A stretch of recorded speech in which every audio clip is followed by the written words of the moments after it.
Madame, Monsieur, bonjour, ravi de vous retrouver pour le JT de ce jeudi 10 décembre. Au programme, revenus exceptionnels et mécanismes du quotient, prise en compte de la sous-traitance et de l'intérim pour l'OETH 2020 et liquidation judiciaire simplifiée. C'est parti.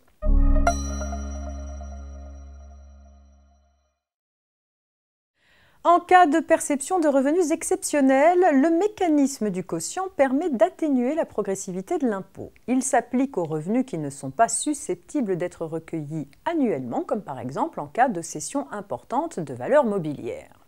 L'affaire suivante nous fournit une illustration de ce cas de figure. Un contribuable ayant bénéficié de la part de son père d'une donation de titres d'une SAS en a revendu une partie à cette société à 2 années d'intervalle.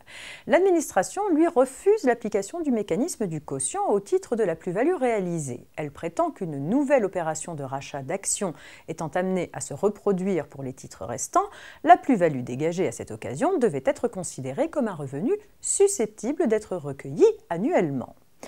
Le Conseil d'État a finalement donné gain de cause aux contribuables. La plus-value en litige constitue bien un revenu qui, par nature, n'est pas susceptible de se reproduire annuellement. En effet, rien n'indique dans le dossier que l'opération de rachat des titres par la SAS avait vocation à se reproduire régulièrement les années suivantes, même si le contribuable restait détenteur d'une partie de ses actions après la cession visée.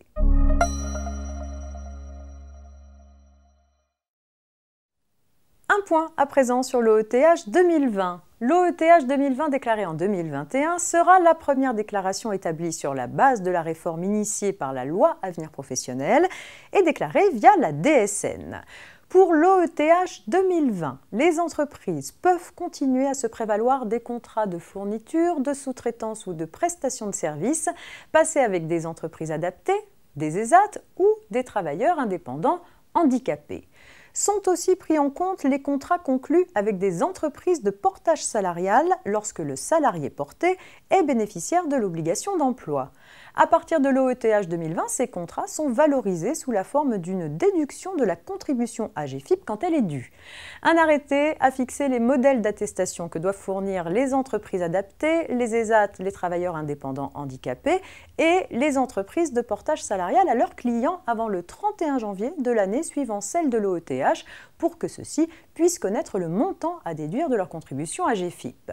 Un arrêté a aussi déterminé le modèle d'attestation annuelle portant sur le nombre de bénéficiaires de l'obligation d'emploi que les entreprises de travail temporaire et les groupements d'employeurs transmettent aux entreprises utilisatrices au plus tard le 31 janvier de l'année suivant celle au titre de laquelle la déclaration est effectuée.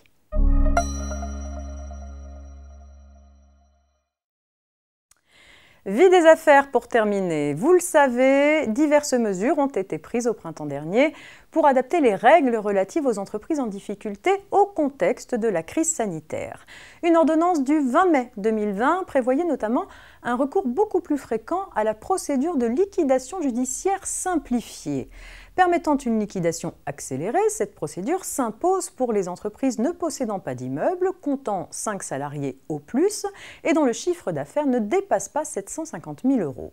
L'ordonnance écartait ces conditions de seuil pour les personnes physiques tout en laissant au tribunal la possibilité de ne pas appliquer les dérogations prévues en cas de liquidation simplifiée lorsque le nombre de salariés du débiteur est supérieur à 5 au cours des 6 mois précédant l'ouverture de la procédure.